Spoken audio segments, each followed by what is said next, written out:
Good morning. ഇപ്പോൾ കഴിഞ്ഞ ക്ലാസ്സിൽ നമ്മൾ മാഗ്നറ്റിക് വെക്റ്റേഴ്സിനെ നമ്മൾ ഡിഫൈൻ ചെയ്തു. ഇപ്പോൾ മാഗ്നറ്റിക് ഇൻഡക്ഷൻ, അതുപോലെ തന്നെ മാഗ്നറ്റൈസേഷൻ, അതുപോലെ തന്നെ മാഗ്നറ്റിക് വെക്റ്റേഴ്സ് ബിയും എച്ചും തമ്മിലുള്ള relation, magnetic susceptibility, magnetic permeability ഇവയൊക്കെ നമ്മൾ ഡിഫൈൻ ചെയ്തു. അപ്പോൾ അങ്ങനെയാണെങ്കിൽ നമ്മൾ ഇന്നിപ്പോൾ ഡിസ്കസ് ചെയ്യാൻ പോകുന്നത് എങ്ങനെയാണ് നമുക്ക് മാഗ്നറ്റിക് മെറ്റീരിയൽസിനെ ക്ലാസിഫൈ ചെയ്യാൻ പറ്റുന്നതെന്നുള്ളതാണ്. മാഗ്നറ്റിക് മെറ്റീരിയൽസിനെ നമ്മൾ പ്രധാനമായും മൂന്നായിട്ടാണ് ക്ലാസിഫൈ ചെയ്തിട്ടുള്ളത്: diamagnetic materials, paramagnetic materials and ferromagnetic materials. അപ്പോൾ എന്താണ് ഇവ തമ്മിലുള്ള difference? Suspended freely, the diamagnets will align themselves perpendicular to the external magnetic field, but the paramagnets will align themselves parallel to the external magnetic field, and ferromagnets will be also aligned parallel to the external magnetic field. ഡയാമാഗ്നറ്റിക്സ് ആണെങ്കിൽ നിങ്ങളതിനെ free ആയിട്ട് suspend ചെയ്യുകയാണെങ്കിൽ നമ്മുടെ external magnet, അതായത് എർത്തിൻ്റെ magnetic ഫീൽഡിന് perpendicular ആയിട്ടായിരിക്കും അവ align ചെയ്യുന്നു. പക്ഷേ പാരാമാഗ്നറ്റിക്കും ഫെറോമാഗ്നറ്റും എക്സ്റ്റേണൽ മാഗ്നറ്റിക് ഫീൽഡിൻ്റെ, അതായത് എർത്തിൻ്റെ മാഗ്നറ്റിക് ഫീൽഡിന് പാരലായിട്ടായിരിക്കും അലൈൻ ചെയ്യുന്നു. അതിൽ നിങ്ങളൊരു നോൺ യൂണിഫോം ആയിട്ടുള്ള ഒരു മാഗ്നറ്റിക് ഫീൽഡിലാണ് നിങ്ങൾ ഈ ഒരു മെറ്റീരിയൽ നിങ്ങൾ സസ്പെൻഡ് ചെയ്തെങ്കിൽ അവിടെ സംഭവിക്കുന്നത് എന്താണ്? ഡയാമാഗ്നറ്റ്സ് ആണെങ്കിൽ it will move from the stronger to weaker region of the magnetic field. അതേസമയം പാരാമാഗ്നറ്റും ഫെറോമാഗ്നറ്റ്സിൻ്റെയും പ്രത്യേകത it will move from weaker to stronger region of the magnetic field. അപ്പോൾ നിങ്ങൾ നോക്കിയറിയാൻ പറ്റും, ഇതിൽ ഡയാമാഗ്നറ്റും അതിൻ്റെ പ്രോപ്പർട്ടി, അതുപോലെ തന്നെ പാരാമാഗ്നറ്റും ഫെറോമാഗ്നറ്റും നോക്കിയാൽ പാരാമാഗ്നറ്റിൻ്റെയും ഫെറോമാഗ്നറ്റിൻ്റെയും പ്രോപ്പർട്ടി ആൾമോസ്റ്റ് സിമിലർ ആണ് അല്ലേ? When suspended freely diamagnets perpendicular align ചെയ്യും, പക്ഷേ പാരാമാഗ്നറ്റും ഫെറോമാഗ്നറ്റും പാരലായിട്ട് അലൈൻ ചെയ്യും. അതിലൊരു നോൺ യൂണിഫോം മാഗ്നറ്റിക് ഫീൽഡിലാണെങ്കിൽ ഡയാമാഗ്നറ്റ് സ്ട്രോങ്ങർ റീജിയനിൽ നിന്ന് വീക്കർ റീജിയനിലേക്ക് മൂവ് ചെയ്യും, പക്ഷേ പാരാമാഗ്നറ്റും ഫെറോമാഗ്നറ്റും ഇവിടെ നിന്ന് എങ്ങോട്ടാണ്? Weaker to stronger region of the magnetic ഫീൽഡിലായിരിക്കും മൂവ് ചെയ്യുന്നത്. അതുപോലെ നമ്മൾ സസെപ്റ്റബിലിറ്റി നമ്മൾ ഓൾറെഡി ഡിഫൈൻ ചെയ്തതാണ്. ഡയാമാഗ്നറ്റിൻ്റെ കേസിൽ സസെപ്റ്റബിലിറ്റിയുടെ വാല്യൂ എന്താണ്? It will be small and negative. പാരാമാഗ്നറ്റും ഫെറോമാഗ്നറ്റും ആകുമ്പോഴേക്കും ഇത് പോസിറ്റീവാണ് സസെപ്റ്റബിലിറ്റി, പക്ഷേ പാരാമാഗ്നറ്റിൻ്റെ കേസിൽ ഇതിൻ്റെ വാല്യൂ വളരെ ചെറിയൊരു വാല്യൂ ആയിരിക്കും. So the susceptibility of A paramagnetic material is small and positive, but for ferromagnetic materials the susceptibility is positive and very high. അതുപോലെ നമ്മൾ സസെപ്റ്റബിലിറ്റിയും ടെമ്പറേച്ചറും തമ്മിലുള്ള റിലേഷൻ എടുക്കുകയാണെങ്കിൽ ഡയാമാഗ്നറ്റിൻ്റെ കേസിൽ it is independent of the temperature ആണ്, പക്ഷേ പാരാമാഗ്നറ്റിൻ്റെ കേസിൽ it varies inversely as the absolute temperature. അതായത് ടെമ്പറേച്ചർ ഇൻക്രീസ് ചെയ്യുമ്പോഴേക്കും പാരാമാഗ്നറ്റിൻ്റെ കേസിലുള്ള അതിൻ്റെ സസെപ്റ്റബിലിറ്റി എന്ത് ചെയ്യും? ഡിക്രീസ് ചെയ്യും. ഇനി ഫെറോമാഗ്നറ്റിൻ്റെ കേസിലോ ഇവിടെയും നിങ്ങൾ ടെമ്പറേച്ചർ ഇൻക്രീസ് ചെയ്യുമ്പോഴേക്കും സസെപ്റ്റബിലിറ്റി ഡിക്രീസ് ചെയ്യും. അപ്പോൾ അങ്ങനെ സസെപ്റ്റബിലിറ്റി ഡിക്രീസ് ചെയ്യുമ്പോഴേക്കും നമ്മൾ തൊട്ട് മുമ്പ് പറഞ്ഞതാണ്, ഫെറോമാഗ്നറ്റിൻ്റെ പ്രത്യേകത അതിൻ്റെ സസെപ്റ്റബിലിറ്റി വളരെ കൂടുതലായിട്ടാണ് നമ്മൾ അതിൻ്റെ ഫെറോമാഗ്നറ്റിക് മെറ്റീരിയൽ എന്ന് പറയുന്നത്. പക്ഷേ പാരാമാഗ്നറ്റിൻ്റെ കേസിൽ അതിൻ്റെ സസെപ്റ്റബിലിറ്റി വളരെ ചെറിയ വാല്യൂ ആണ്. അപ്പോൾ ടെമ്പറേച്ചർ കൂടുമ്പോഴത്തേക്കും സസെപ്റ്റബിലിറ്റി വാല്യൂ ഡിക്രീസ് ചെയ്യുകയാണെങ്കിൽ സ്വാഭാവികമായി ഒരു പർട്ടിക്കുലർ ടെമ്പറേച്ചർ അതിൻ്റെ സസെപ്റ്റബിലിറ്റി വളരെ കുറഞ്ഞ് ഒരു ചെറിയ വാല്യൂയിലേക്ക് എത്തും. അങ്ങനെ വരുമ്പോഴേക്കും അത് അതിനെ നമുക്ക് ഏത് ക്ലാസ്സിലേക്ക് മാറ്റാൻ പറ്റും? പാരാമാഗ്നറ്റിക് മെറ്റീരിയലായിട്ട് കൺസിഡർ ചെയ്യാൻ പറ്റും. അതുകൊണ്ട് തന്നെ ഫെറോമാഗ്നറ്റിക് മെറ്റീരിയൽസിൻ്റെ കേസിൽ ടെമ്പറേച്ചർ ഇൻക്രീസ് ചെയ്യുമ്പോഴേക്കും അതിൻ്റെ സസെപ്റ്റബിലിറ്റി ഡിക്രീസ് ചെയ്യും. ഇങ്ങനെ ഡിക്രീസ് ചെയ്തൊരു പർട്ടിക്കുലർ ടെമ്പറേച്ചർ, നമ്മൾ ആ ടെമ്പറേച്ചറിന് ക്യൂറി ടെമ്പറേച്ചർ എന്നാണ് പറയുന്നത്. ക്യൂറി ടെമ്പറേച്ചർ എത്തുമ്പോഴേക്കും ഫെറോമാഗ്നറ്റിക് മെറ്റീരിയൽസ് എന്തായിട്ട് കൺവേർട്ട് ചെയ്യപ്പെടുന്നു? പാരാമാഗ്നറ്റിക് മെറ്റീരിയൽസ് ആയിട്ട് കൺവേർട്ട് ചെയ്യപ്പെടും. അതുപോലെ തന്നെ റിലേറ്റീവ് പെർമിബിലിറ്റിയാണ് കൺസിഡർ ചെയ്യുന്നതെങ്കിൽ ഡയാമാഗ്നറ്റിൻ്റെ കേസിൽ ഇതെന്താണ്? It is slightly less than 1 ആണ്. അപ്പോൾ പാരാമാഗ്നറ്റും ഫെറോമാഗ്നറ്റും ആകുമ്പോഴേക്കും ഇത് ഗ്രേറ്റർ ദാൻ 1 ആണ്. പക്ഷേ പാരാമാഗ്നറ്റിൻ്റെ കേസിൽ it will be slightly greater than 1 ആയിരിക്കും. ഫെറോമാഗ്നറ്റിൻ്റെ കേസിൽ it will be very high, it will have a very high value. അതുപോലെ തന്നെ ഇതിന് ഓരോരുത്തരും എക്സാമ്പിൾസ് ഒന്ന് ഓർമ്മ ഉണ്ടാകണം. അപ്പം ഡയാമാഗ്നറ്റിക് മെറ്റീരിയൽസിൻ്റെ കേസിലാണെങ്കിൽ antimony, bismuth, zinc, gold, silver, lead ഇതൊക്കെ ഡയാമാഗ്നറ്റിക് മെറ്റീരിയൽസ് ആണ്. പ്ലാറ്റിനം, അലൂമിനിയം, ക്രോമിയം, മാംഗനീസ് എന്നൊക്കെ പറയുന്നത് പാരാമാഗ്നറ്റിക് മെറ്റീരിയലാണ്. അയൺ, നിക്കൽ, കൊബാൾട്ട് എന്നൊക്കെ പറയുന്നത് ഫെറോ മാഗ്നറ്റിക് മെറ്റീരിയൽസ് ആണ്. അപ്പോൾ അതുകൊണ്ട് തന്നെ ഈ ഒരു ക്ലാസിഫിക്കേഷൻ ഓർമ്മ ഉണ്ടാകണം. അപ്പോൾ നിങ്ങൾ നോക്കിയറിയാൻ പറ്റും, പാരാമാഗ്നറ്റും ഫെറോമാഗ്നറ്റിൻ്റെ പ്രോപ്പർട്ടി ആൾമോസ്റ്റ് സിമിലർ ആണ്. ഇതിൻ്റെ ഡിഫറൻസ് എന്ന് പറഞ്ഞാൽ പാരാമാഗ്നറ്റിൻ്റെ കേസിൽ അതിൻ്റെ സസെപ്റ്റബിലിറ്റി വളരെ ചെറിയ ക്വാണ്ടിറ്റി ആയിരിക്കും, പക്ഷേ ഫെറോമാഗ്നറ്റിൻ്റെ കേസിൽ അതിൻ്റെ സസെപ്റ്റബിലിറ്റി വളരെ വലിയൊരു ക്വാണ്ടിറ്റി ആയിരിക്കും. അതുപോലെ തന്നെയാണ് റിലേറ്റീവ് പെർമിബിലിറ്റി.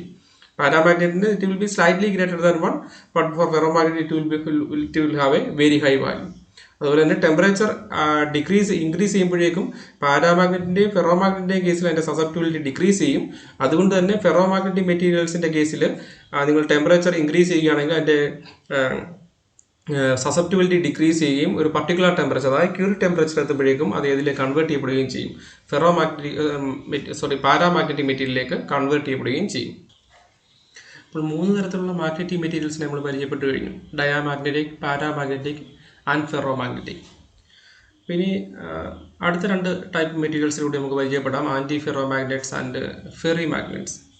അപ്പോൾ ഇവയുമുള്ള വ്യത്യാസം എന്താണ്? മാഗ്നറ്റിക് ഡൈപോൾസ് പറയുമ്പോഴേക്കും 3 തരത്തിലുള്ള അലൈൻമെൻറ്റ് പോസിബിളാണ്. ഫോർ എക്സാമ്പിൾ, നിങ്ങളിപ്പോൾ ഒന്നുകിൽ ഈ പറയുന്ന എല്ലാം സെയിം ഡയറക്ഷനിൽ അലൈൻ ചെയ്യാം. ഇത് ഞാനിപ്പോൾ വരച്ചു വെച്ചിരിക്കുന്നത് നിങ്ങൾ നോക്കിയറിയാൻ പറ്റും, ഇതെല്ലാം സെയിം ഡയറക്ഷനിൽ അലൈൻ ചെയ്തേക്കുവാണ്. അടുത്തൊരു ഓപ്ഷൻ എന്ന് പറഞ്ഞാൽ ഇവ അഡ്ജസ്റ്റൻ്റ് ആയിട്ടുള്ളവ ഓപ്പോസിറ്റ് ഡയറക്ഷനിൽ അലൈൻ ചെയ്യാം. അപ്പോൾ ആദ്യത്തെ അപ്പ്, അടുത്ത ഡൗൺ ആണ്, വീണ്ടും അടുത്ത അപ്പ്, അടുത്ത ഡൗൺ. ഇത് അടുത്തൊരു പോസിബിലിറ്റിയാണ്. ഇനി അടുത്ത ഒരു പോസിബിലിറ്റി കൂടി ഉണ്ട്. നിങ്ങൾക്ക് വേണമെങ്കിൽ ഇത് ഓപ്പോസിറ്റ് ആകാം, പക്ഷേ ഇവിടെ മാഗ്നിറ്റ്യൂഡ് ഡിഫറൻ്റ് ആകാം. ഇവിടെ നോക്കി, ആദ്യത്തത് അപ്പ് വേർഡും രണ്ടാമത്തെ ഡൗൺ വേർഡുമാണ്, പക്ഷേ ഇതിൻ്റെ രണ്ടിൻ്റെ മാഗ്നിറ്റ്യൂഡ് ഡിഫറൻ്റ് ആണ്. അപ്പോൾ ഈ രീതിയിലുള്ള അലൈൻമെൻറ്റും പോസിബിളാണ്. അപ്പോൾ ഇതിൽ ആദ്യത്തെ കേസിൽ, ഇതിൻ്റെ കേസിൽ എല്ലാ ഡൈപോൾസും സെയിം ഡയറക്ഷനിൽ അലൈൻ ചെയ്തുകൊണ്ട് തന്നെ അതിൻ്റെ നെറ്റ് മാഗ്നറ്റൈസേഷൻ എന്ന് പറയുന്നൊരു വാല്യൂ ഉണ്ടാകും, അതൊരു ഹൈ വാല്യൂ ആയിരിക്കും. പക്ഷേ ഈ പറഞ്ഞ രണ്ടാമത്തെ കേസിൽ നമ്മൾ പറഞ്ഞ ഈ ഓരോ പേയേഴ്സും ഓപ്പോസിറ്റ് ഡയറക്ഷൻ ആയതുകൊണ്ട് തന്നെ നെറ്റ് മാഗ്നറ്റൈസേഷൻ്റെ വാല്യൂ എന്തായിരിക്കും? 0 ആയിരിക്കും.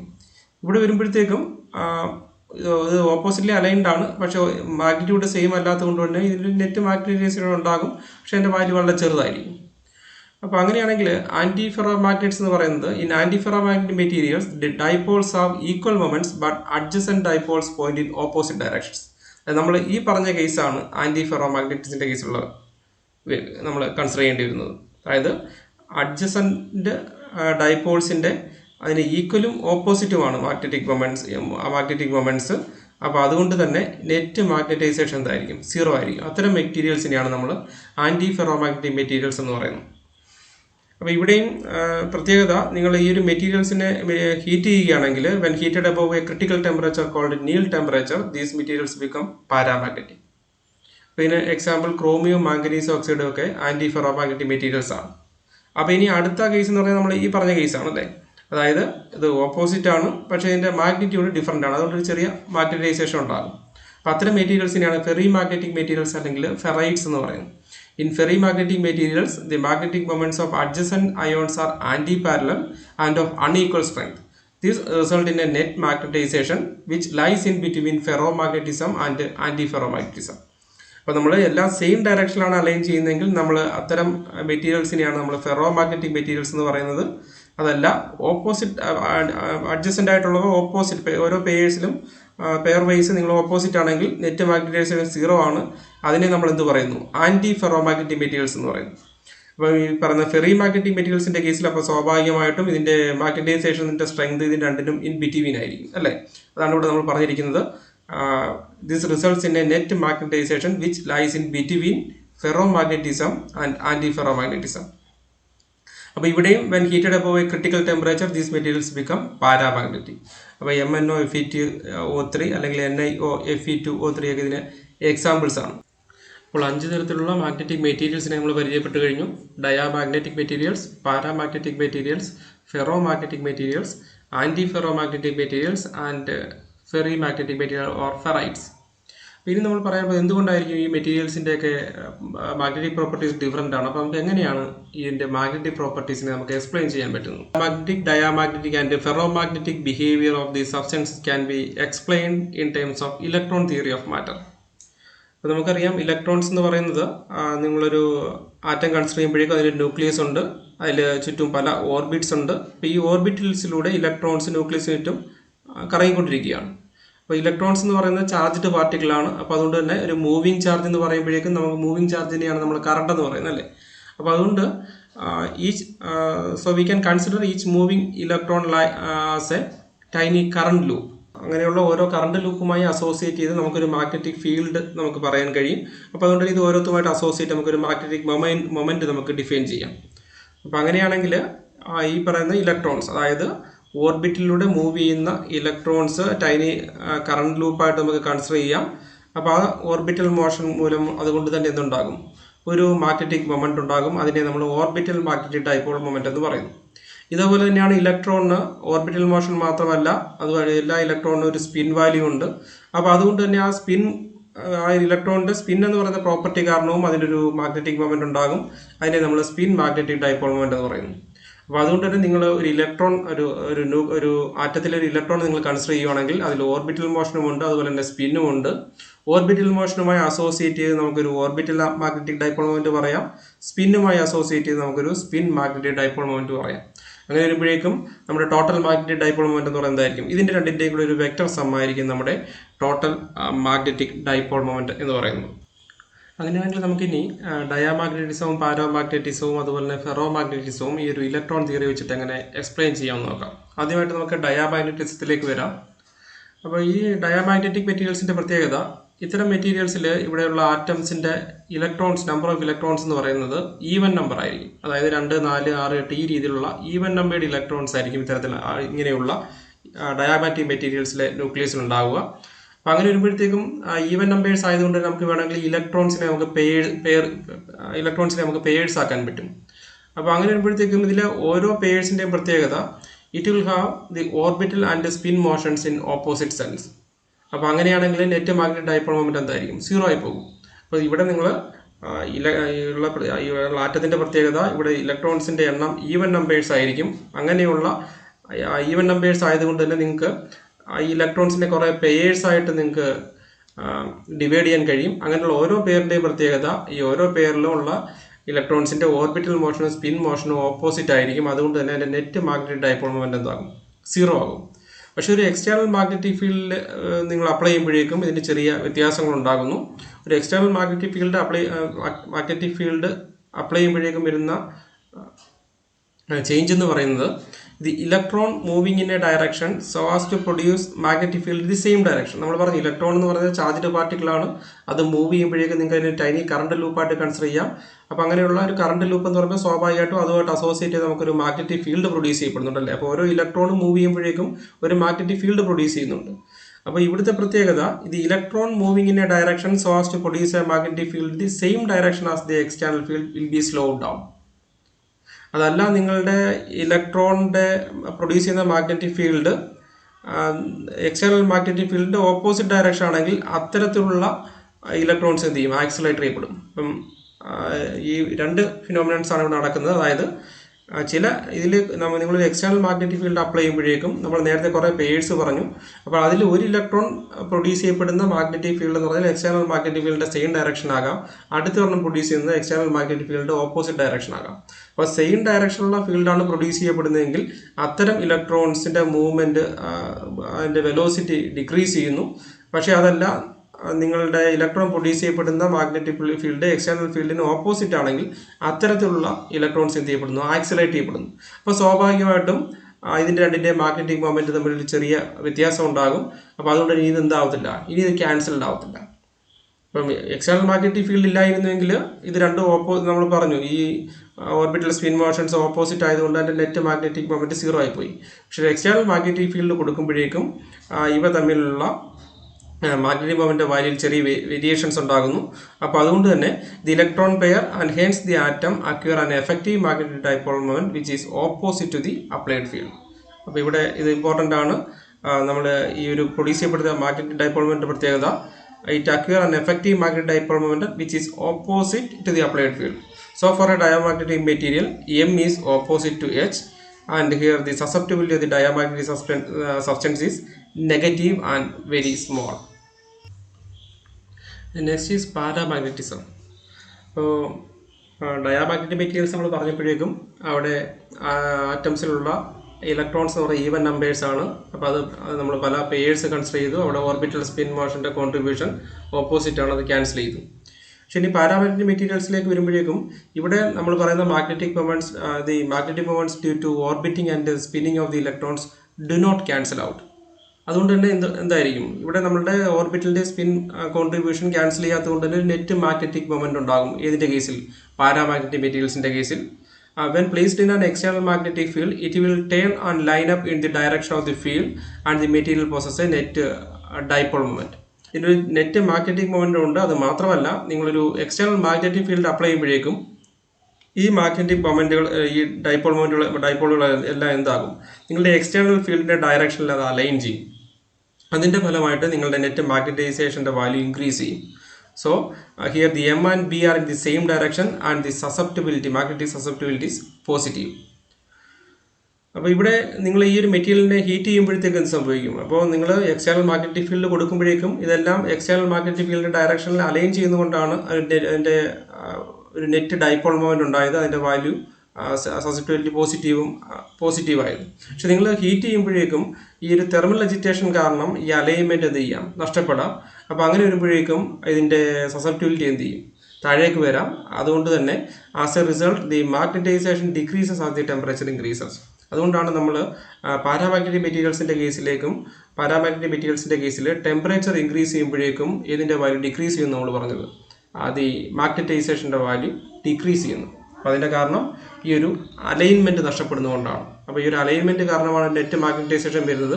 പക്ഷേ ടെമ്പറേച്ചർ ഇൻക്രീസ് ചെയ്യുമ്പോഴേക്കും ഒരു തെർമൽ അജിറ്റേഷൻ കാരണം ഒരു അലൈൻമെൻറ്റ് നഷ്ടപ്പെടുന്നു. അതിൻ്റെ ഫലമായിട്ട് നമ്മുടെ നെറ്റ് മാഗ്നറ്റൈസേഷൻ്റെ വാല്യൂ ഡിക്രീസ് ചെയ്യുന്നു. Okay, the last one is ferro magnetism. നമ്മൾ ഫെറോമാഗ്നറ്റിക് മെറ്റീരിയൽസ് നമ്മൾ പറഞ്ഞതാണ്. The ferromagnetic substance are very strongly magnetic. ഇപ്പം എക്സാമ്പിൾസ് എന്ന് പറയുന്നത് അയണും കൊബാൾട്ടും നിക്കലും ഒക്കെ ഫെറോമാഗ്നറ്റിക് മെറ്റീരിയൽസിൻ്റെ എക്സാമ്പിൾസ് ആണ്. ഇപ്പോൾ ഫെറോമാഗ്നറ്റിക് മെറ്റീരിയൽസിൻ്റെ പ്രത്യേകത, it has A spontaneous magnetic moment. അതായത് നമ്മളൊരു എക്സ്റ്റേണൽ മാഗ്നറ്റിക് ഫീൽഡ് കൊടുക്കേണ്ട ആവശ്യമില്ല, അല്ലാതെ തന്നെ ഇതിനെന്തുണ്ടാകും, ഒരു സീറോ അപ്ലൈഡ് ഫീൽഡ് ആണെങ്കിൽ പോലും ഈ മെറ്റീരിയൽസിന് ഒരു മാഗ്നറ്റിക് മൊമെൻറ്റ് ഉണ്ടാകും. ഈ ഒരു മെറ്റീരിയൽസിൻ്റെ ഈ ഒരു മാഗ്നറ്റിക് ഡൈപോൾ മൊമെൻ്റ് എന്ന് പറയുന്നത് അതിൻ്റെ കോൺട്രിബ്യൂഷൻ പ്രധാനമായും വരുന്നത് ഇലക്ട്രോണിൻ്റെ സ്പിൻ മൂലമാണ്. അതുപോലെ തന്നെ ഇവിടെ നമ്മൾ അടുത്തടുത്തുള്ള രണ്ട് അറ്റോമിക് മാഗ്നറ്റിക് ഡൈപോൾസ് കൺസിഡർ ചെയ്യുമ്പോഴേക്കും അവ തമ്മിലുള്ള ഇൻട്രാക്ഷൻ വളരെ സ്ട്രോങ് ആണ്. നമ്മൾ ഡയാമാഗ്നറ്റും പാരാമാഗ്നറ്റും ഒക്കെ പറഞ്ഞു പലതും പിന്നെ അഡ്ജസ്റ്റൻ്റ് ആയിട്ടുള്ളതിൻ്റെ അലൈൻമെൻറ്റ് ഓപ്പോസിറ്റ് ഡയറക്ഷനിൽ വരാം. പിന്നെ ഡയാമാഗ്നറ്റ് ആണുള്ളത് ഓപ്പോസിറ്റ് ആയിരുന്നു. പാരാമാഗ്നറ്റ് ആകുമ്പോഴേക്കും എക്സ്റ്റേണൽ മാഗ്നറ്റിക് ഫീൽഡ് വരുമ്പോഴേക്കും സെയിം ഡയറക്ഷനിൽ അലൈൻ ചെയ്യുന്നു. പക്ഷെ ഇവിടെ നിങ്ങൾ എന്തിൻ്റെ ആവശ്യമില്ല, എക്സ്റ്റേണൽ മാഗ്നറ്റിക് ഫീൽഡ് കൊടുക്കാതെ തന്നെ ഇവ തമ്മിലുള്ള ഇൻട്രാക്ഷൻ വളരെ സ്ട്രോങ് ആയതുകൊണ്ട് ഇവയ്ക്ക് എന്ത് ചെയ്യാൻ പറ്റും, സെയിം ഡയറക്ഷനിൽ അലൈൻ ചെയ്യാനുള്ളൊരു പോസിബിലിറ്റിയാണ് ഫെറോ മാഗ്നറ്റിക് മെറ്റീരിയൽസിലുള്ളത്. അപ്പോൾ ഫെറോ മാഗ്നറ്റിക് മെറ്റീരിയൽസിൽ ഈ മാഗ്നറ്റിക് ഡൈപോൾ മൊമെൻറ്റ് പ്രധാനമായും അതിൻ്റെ സ്പിൻ മോഷൻ മൂലമാണ് ഉണ്ടായിരിക്കുന്നത്. അതുകൊണ്ട് തന്നെ നമ്മൾ ഈ ഒരു ഇൻട്രാക്ഷനെ സ്പിൻ എക്സ്ചേഞ്ച് ഇൻട്രാക്ഷൻ എന്നാണ് നമ്മൾ പറയാറുള്ളത്. ഫെറോ മാഗ്നറ്റിക് മെറ്റീരിയൽസിൻ്റെ കേസിൽ ഈ ഒരു ഇൻട്രാക്ഷനെ നമ്മൾ സ്പിൻ എക്സ്ചേഞ്ച് ഇൻട്രാക്ഷൻ എന്ന് പറയുന്നു. അപ്പോൾ ഇത് ഒരു എക്സ്റ്റേണൽ മാഗ്നറ്റിക് ഫീൽഡ് ഇല്ലെങ്കിൽ പോലും ഈ ഒരു സ്പിൻ എക്സ്ചേഞ്ച് ഇൻട്രാക്ഷൻ ഉണ്ട്. അപ്പോൾ നമുക്കറിയാം എനർജി മിനിമം ആകുമ്പോഴാണ് നമ്മളത് സ്റ്റേബിൾ സ്റ്റേറ്റ് എന്ന് പറയുന്നത്. നിങ്ങൾ അടുത്തടുത്തുള്ള രണ്ട് നെയ്ബറിംഗ് അറ്റോമിക് മാഗ്നറ്റ് കൺസിഡർ ചെയ്യുകയാണെങ്കിൽ അതിൻ്റെ എനർജി മിനിമം ആകുന്നത് അവയുടെ മാഗ്നറ്റിക് മൊമെൻറ്റ്സ് പാരലൽ ഡയറക്ഷനിലാകുമ്പോഴാണ്. അതുകൊണ്ട് തന്നെ നിങ്ങൾ ഫെറോ മാഗ്നറ്റ്സ് കൺസിഡർ ചെയ്യുമ്പോഴേക്കും അഡ്ജസൻ്റ് ആയിട്ടുള്ള മാഗ്നറ്റിക് മൊമെൻറ്റ്സ് തമ്മിലുള്ള ഇൻട്രാക്ഷൻ ഉണ്ട്. അപ്പോൾ ഇത് മിനിമം ആകുന്നത് ഇവ തമ്മിൽ പാരലൽ ഡയറക്ഷൻ ആകുമ്പോഴാണ്. അപ്പോൾ അതുകൊണ്ട് തന്നെ ഈ ഒരു സ്പിൻ എക്സ്ചേഞ്ച് ഇൻട്രാക്ഷൻ കാരണം അപ്പോൾ എന്ത് സംഭവിക്കും, അടുത്തടുത്തുള്ള മാഗ്നറ്റിക് ഡൈപോൾ മൊമെൻറ്റ്സ് എല്ലാം എന്തായിരിക്കും, സെയിം ഡയറക്ഷനിൽ അലൈൻ ചെയ്യും. അപ്പോൾ ഇത് ഈ ഒരു മെറ്റീരിയൽ കംപ്ലീറ്റ് ഈ ഒരു അലൈൻമെൻറ്റ് പോസിബിൾ അല്ല. പക്ഷേ നിങ്ങൾ ഒരു മെറ്റീരിയൽ കൺസിഡർ ചെയ്യുമ്പോഴേക്കും നിങ്ങൾക്ക് ചെറിയ ചെറിയ ഡൊമൈൻസ് നിങ്ങൾക്ക് കൺസിഡർ ചെയ്യാൻ പറ്റും. അപ്പോൾ എന്താണ് ഡൊമൈൻസ് എന്ന് പറഞ്ഞാൽ, the effect of the exchange interaction to align the neighboring magnetic dipole moments parallel to one another spread over a finite volume of the bulk, and this small volume of the bulk is called a domain. നിങ്ങൾ ഇവിടെ നോക്കി, ഇതിപ്പോൾ ഒരു magnetic മെറ്റീരിയലാണ്. അപ്പോൾ ഇത് നിങ്ങൾ external magnetic field കൊടുക്കുന്നില്ലെങ്കിൽ ഇവയെല്ലാം സെയിം ഡയറക്ഷൻ അല്ല അലൈൻ ചെയ്ത് നിങ്ങൾ നോക്കി ഇവിടെയുള്ള ഇത്രയും റീജിയൻ നിങ്ങൾ കൺസിഡർ ചെയ്യുമ്പോഴേക്കും ഇത് നമുക്കൊരു ഡൊമൈനായിട്ട് കൺസിഡർ ചെയ്യാം. കാരണം എന്താ, ഇവിടെയുള്ള എല്ലാ മാഗ്നറ്റിക് മൊമെൻറ്റ് സെയിം ഡയറക്ഷനിലാണ് അലൈൻ ചെയ്തേക്കുന്നത് അല്ലേ. ഇനിയിപ്പോൾ നോക്കി ഇത് അടുത്തൊരു ഡൊമൈനായിട്ട് നമുക്ക് കൺസിഡർ ചെയ്യാം. കാരണം ഇവിടെ ഒരു ഡിഫറെൻറ്റ് ഡയറക്ഷനിലാണ്, പക്ഷേ ഇവയും എല്ലാം സെയിം ഒരേ ഡയറക്ഷനിലാണ് ഈ ഒരു ഇത്രയും വോളിയത്തിലുള്ള മാഗ്നറ്റിക് മൊമെൻറ്റ്സ് എല്ലാം അലൈൻ ചെയ്തേക്കുന്നത്. ഇത് അടുത്തൊരു ഡൊമൈനാണ്. അപ്പോൾ അതുകൊണ്ട് നിങ്ങൾ ഫെറോ മാഗ്നറ്റിക് മെറ്റീരിയൽസ് കൺസിഡർ ചെയ്യുമ്പോഴേക്കും ഇത്തരത്തിലുള്ള കുറേ അധികം ഡൊമൈൻസ് നിങ്ങൾക്ക് കൺസിഡർ ചെയ്യാൻ കഴിയും. അപ്പോൾ ഈ ഒരു കേസിൽ പക്ഷേ നമ്മൾ ഒരു എക്സ്റ്റേണൽ മാഗ്നറ്റിക് ഫീൽഡ് കൊടുക്കുമ്പോൾ ഇത് സംഭവിക്കും. ഒരു എക്സ്റ്റേണൽ മാഗ്നറ്റിക് ഫീൽഡ് കൊടുക്കുമ്പോഴേക്കും ഇത്തരത്തിലുള്ള നമ്മൾ ഇതിനകത്തുള്ള പല ഡൊമൈൻസ് നമ്മൾ കൺസിഡർ ചെയ്തു. അപ്പോൾ ഈ ഡൊമൈൻസിലുള്ള മാഗ്നറ്റിക് മൊമെൻറ്റ്സ് എക്സ്റ്റേണൽ മാഗ്നറ്റിക് ഫീൽഡിൻ്റെ സെയിം ഡയറക്ഷൻ അലൈൻ ചെയ്യാൻ തുടങ്ങും. അപ്പോൾ നിങ്ങൾ മാഗ്നറ്റിക് ഫീൽഡ് അപ്ലൈ ചെയ്ത് തുടങ്ങുന്നതനുസരിച്ചിട്ട് ഇതിൽ ചില ഡൊമൈൻസ് ഏത് ഡയറക്ഷനിൽ തന്നെ അലൈൻ ചെയ്ത് തുടങ്ങും, എക്സ്റ്റേണൽ മാഗ്നറ്റിക് ഫീൽഡിൻ്റെ സെയിം ഡയറക്ഷൻ അലൈൻ ചെയ്ത് തുടങ്ങും. അപ്പം നിങ്ങൾ ഫീൽഡിൻ്റെ സ്ട്രെങ്ത് ഇൻക്രീസ് ചെയ്ത് തുടങ്ങുമ്പോൾ തന്നെ എല്ലാം ഫീൽഡിൻ്റെ ഡയറക്ഷൻ വരുമെന്നല്ല നമ്മൾ പറഞ്ഞത്. ഇതിൽ ചില ഡൊമെയിൻസ് എല്ലാം ഇതുമായിട്ട് അലൈൻ ചെയ്ത് തുടങ്ങും. പക്ഷേ നിങ്ങൾ കൊടുക്കുന്ന എക്സ്റ്റേണൽ മാഗ്നറ്റിക് ഫീൽഡിൻ്റെ വാല്യൂ ഇൻക്രീസ് ചെയ്യുന്നതനുസരിച്ചിട്ട് ഒരു പർട്ടിക്കുലർ വാല്യൂ എത്തുമ്പോഴേക്കും ഇതിലുള്ള എല്ലാ മാഗ്നറ്റിക് മൊമെൻറ്റ്സും നിങ്ങളുടെ എക്സ്റ്റേണൽ മാഗ്നറ്റിക് ഫീൽഡിൻ്റെ സെയിം ഡയറക്ഷനിൽ അലൈൻ ചെയ്യും. അതിൻ്റെ ഫലമായിട്ട് total magnetic moments of the sample എന്ത് ചെയ്യും, ഇൻക്രീസ് ചെയ്യും. ഈ രീതിയിലാണ് നമുക്ക് ഫെറോ മാഗ്നറ്റിക് മെറ്റീരിയൽസിൻ്റെ കേസിലുള്ള അതിൻ്റെ മാഗ്നറ്റിക് പ്രോപ്പർട്ടി നമുക്ക് എക്സ്പ്ലെയിൻ ചെയ്യാൻ കഴിയുന്നു. That is, in an unmagnetized piece of ferromagnetic material, the magnetic moments of the domains themselves are not aligned, but when an external field is applied, those domains that are aligned with the field increase the size at the expense of the others, and in a very strong field, all the domains are lined up in the direction of the field and provide a very high magnetization value. അപ്പോൾ ഇവിടെ നിങ്ങൾ ഈ ഒരു മെറ്റീരിയലിനെ temperature increase ചെയ്യുമ്പോൾ ഇത് സംഭവിക്കും. Temperature increase ചെയ്യുമ്പോഴേക്കും തെർമൽ വൈബ്രേഷൻസ് ഉണ്ടാകും. അതിൻ്റെ ഫലമായി ഒരു തെർമൽ അലൈൻമെൻറ്റ് നഷ്ടപ്പെടാം. അങ്ങനെയാണെങ്കിൽ സ്വാഭാവികമായിട്ടും ഇതിൻ്റെ മാഗ്നറ്റൈസേഷൻ വാല്യൂ എന്ത് ചെയ്യും, ഡിക്രീസ് ചെയ്യും. അങ്ങനെ ഡിക്രീസ് ചെയ്ത് ഫെറോ മാഗ്നറ്റിക് മെറ്റീരിയൽസിൻ്റെ അതിൻ്റെ മാഗ്നറ്റൈസേഷൻ വാല്യൂ ഡിക്രീസ് ചെയ്യുകയാണെങ്കിൽ അത് ഇതിലേക്ക് പോകും, പാരാമാഗ്നറ്റിക് മെറ്റീരിയലിലേക്ക് പോകും. അപ്പോൾ അത്തരത്തിൽ ഒരു ഫെറോ മാഗ്നറ്റ് പാരാമാഗ്നറ്റിലേക്ക് കൺവേർട്ട് ചെയ്യപ്പെടുന്ന ടെമ്പറേച്ചർ നമ്മൾ പറയുന്ന പേരാണ് ക്യൂറി ടെമ്പറേച്ചർ. അപ്പോൾ ഈ രീതിയിലാണ് നമ്മൾ ഇലക്ട്രോൺ തിയറി ഉപയോഗിച്ചുകൊണ്ട് ഡയാമാഗ്നറ്റിസത്തെയും പാരാമാഗ്നറ്റിസത്തെയും അതുപോലെ തന്നെ ഫെറോ മാഗ്നറ്റിസത്തെയും എക്സ്പ്ലെയിൻ ചെയ്യുന്നു. Okay, thank you.